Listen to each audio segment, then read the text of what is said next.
What's up, guys? Chris, Legendary Mana, and it's vlog time. Road to Pro. And today we're going to talk about a couple different things. Also going to sort of show you uh, what I'm doing right now as far as deck building, brewing, so on and so forth. But I want to start out with this quote. And the quote is, "You are not winning unless you're losing." And it's something I learned very, very recently.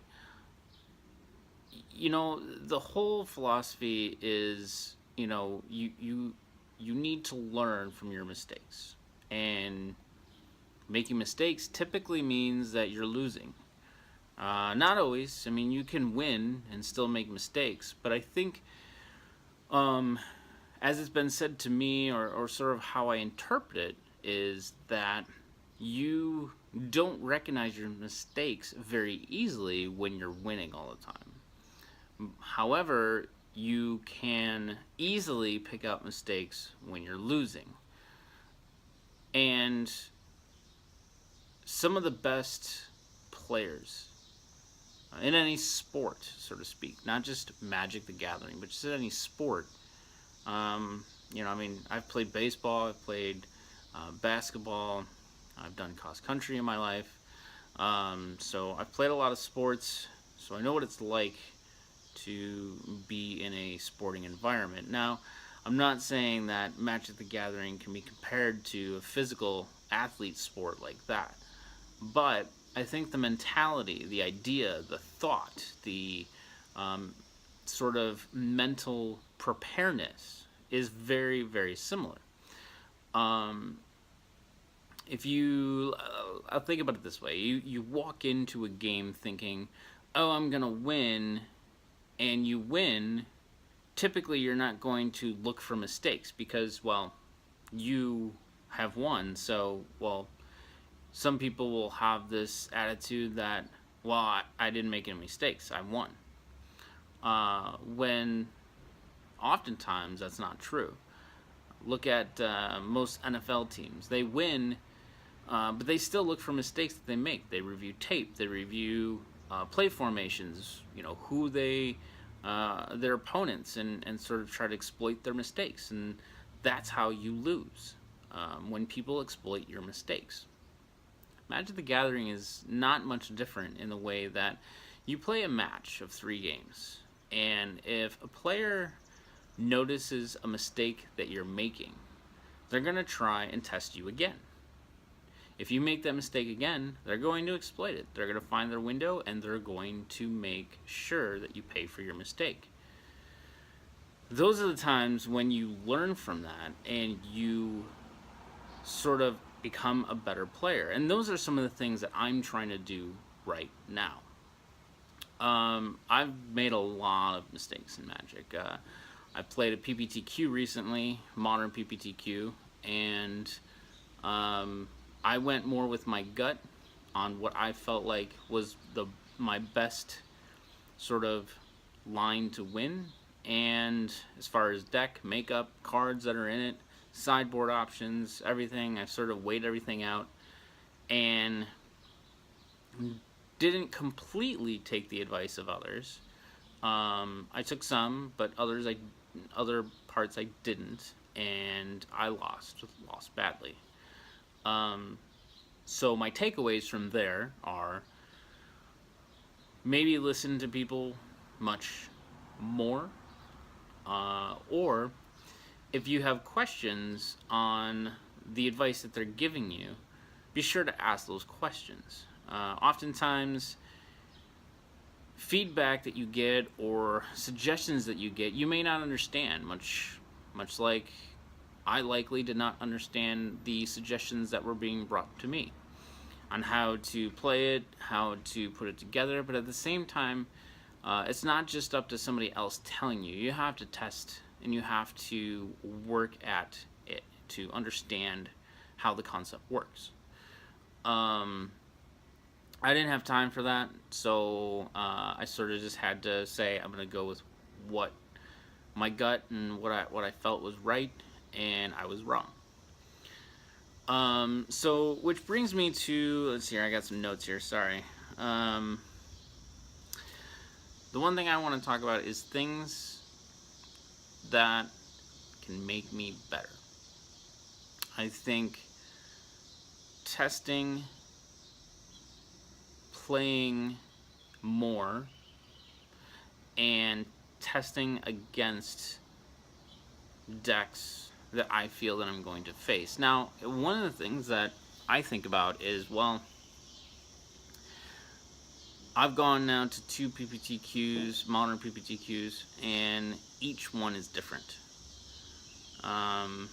So it's very interesting how to figure out the meta that you're playing against.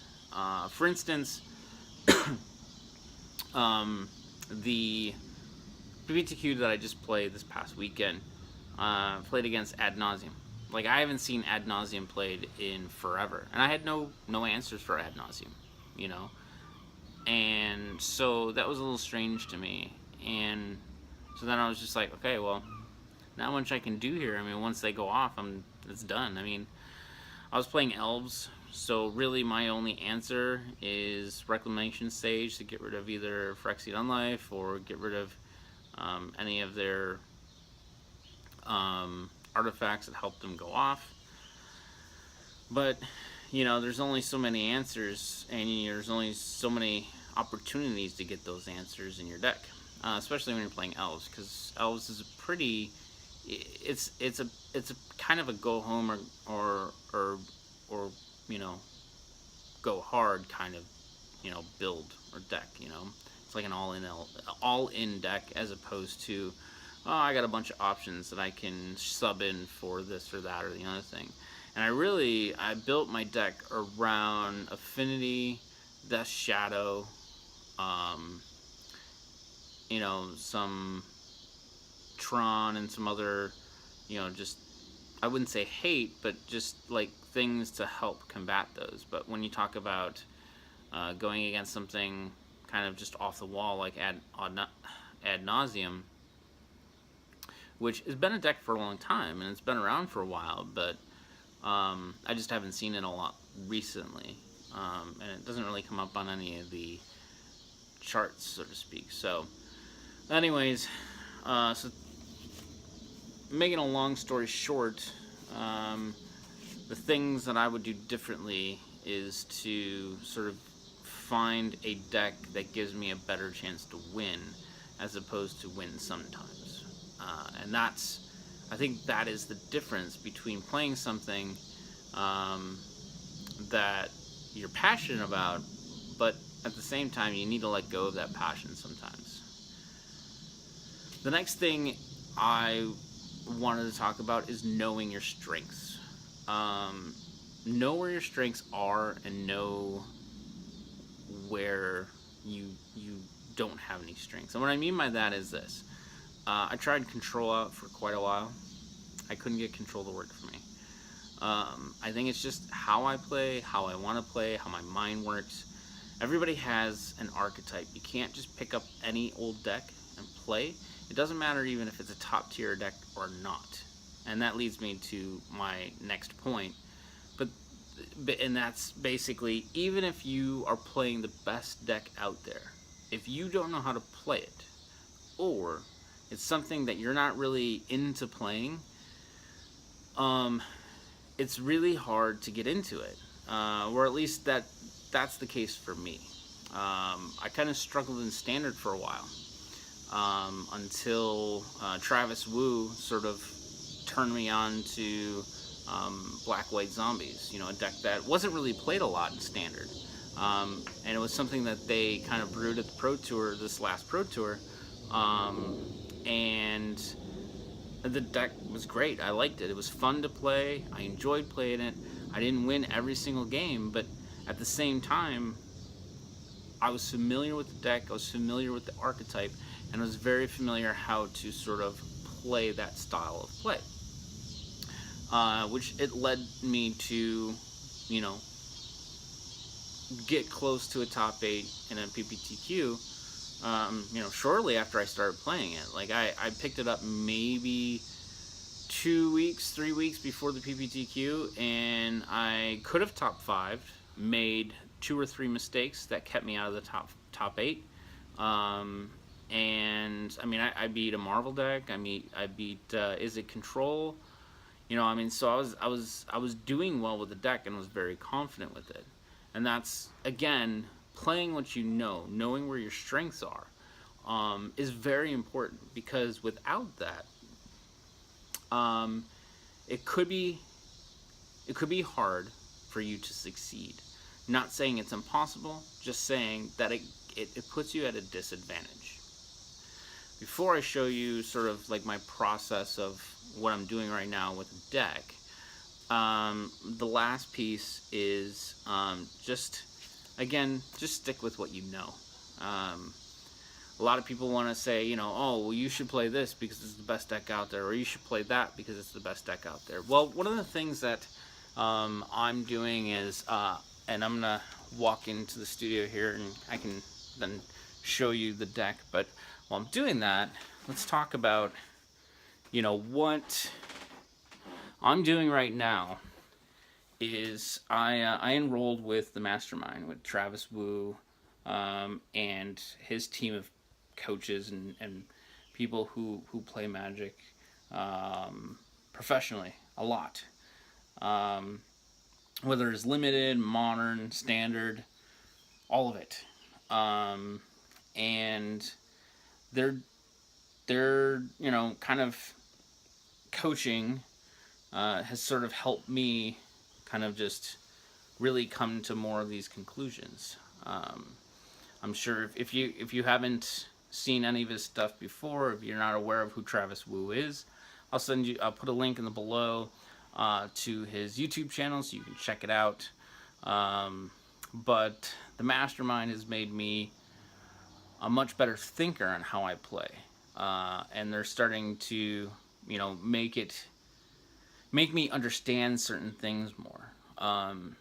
You know, it's not a perfect world though, and it's not where you're gonna come out going to the Pro Tour. But if you're patient with yourself and you listen to what they have to say, and you also work on your skills, play more, attend tournaments and stuff like that, like those are the things that are very important to do if you want to play competitive Magic.